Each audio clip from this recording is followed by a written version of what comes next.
didn't learn the truth through an argument or a confession. I learned it through absence. I walked into the house I grew up in and felt it immediately. Something important was missing. Not furniture, not noise, meaning. The space where my grandfather's military keepsake had stood for decades was empty, polished clean like it had never existed. And outside, sitting proudly in the driveway, was my younger sister's brand new electric car, gleaming like a reward no one had earned. I had just returned home on short leave. Not the kind with celebration, just a few quiet days meant to reset my mind before going back to duty. My bag was still on my shoulder when I stopped in front of that bare wall. For a moment, I told myself I was mistaken. That maybe the light was wrong. That maybe they'd moved it temporarily. But deep down, I already knew. You don't forget the weight of something that was meant to outlive you. That display wasn't decoration. It was history, medals earned through years of service. A ceremonial blade gifted at the end of a command career. A folded flag my grandfather placed himself once, carefully, without ceremony. And behind it all, a letter he had written just for me, not to praise me, to trust me. My chest tightened in a way I recognized too well, the same pressure that comes right before impact. I called for my parents. No answer. Instead, I heard laughter outside. My sister's voice. Light, carefree, proud. I stepped out and saw her standing beside the car, phone raised, capturing the moment like it was proof of success. When she noticed me, her smile hesitated just a fraction of a second. "You're back already," she said casually. I didn't return the question. "Where?" "Grandpa's keepsake." She blinked, then shrugged. "Ask Mom." That was answer enough. Inside the kitchen, my parents sat comfortably in their normal routine. Coffee, screens, calm. I didn't sit down. I didn't soften my voice. "Where is it?" My mother sighed like I was being dramatic. My father didn't even look up when he said, "We handled it." Handled it. Those words hit harder than anger ever could. "You sold it," I said. Silence confirmed everything. They justified it quickly, said it was valuable, said it was just sitting there, said family shares things, said my sister needed a safe car, said I was never home anyway. What they didn't say was why they never told me.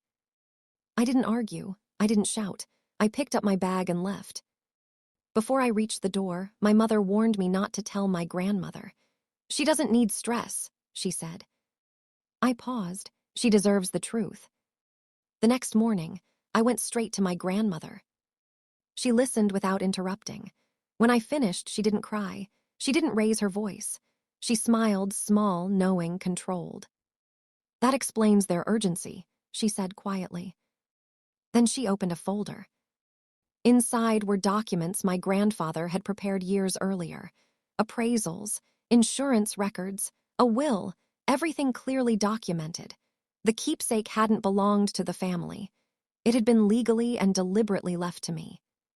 "They moved fast because they knew," she said calmly. "Now we let them believe it worked." Weeks passed. Silence did its job. My sister celebrated online. My parents played normal. Then came the invitation, a party, a celebration for the car. My grandmother told me to attend. She told me to wear my uniform. "Some lessons," she said, "require witnesses."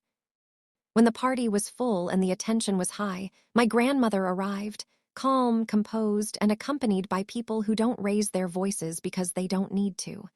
The mood shifted instantly. Smiles froze. Music lowered. The truth was delivered without shouting. The sale had been illegal. The buyer had been notified. The money was traced. The car, purchased with those funds, was now part of the dispute. My sister panicked. My parents tried to explain, but explanations don't undo paperwork. "This isn't punishment," my grandmother said softly. "This is consequence." Within days, the buyer demanded repayment. Accounts were frozen. Assets were reviewed. The car vanished from the driveway one gray morning without ceremony, just like the keepsake had. And 3 days later, the keepsake came home. We opened it together, the medals, the blade, the letter. I read his words slowly. He wrote about service, about integrity, about how real loyalty protects what matters, even when it's uncomfortable. The fallout didn't end overnight. Houses were lost, relationships fractured, silence replaced entitlement. But something else happened too. I stopped apologizing for taking up space. I mounted the keepsake in my own home, not as a display, but as a reminder. That strength doesn't need permission. That silence can be strategic. And that justice doesn't always arrive loudly. Sometimes it arrives with documents, patience, and time. And sometimes, the greatest revenge isn't destruction. It's preservation.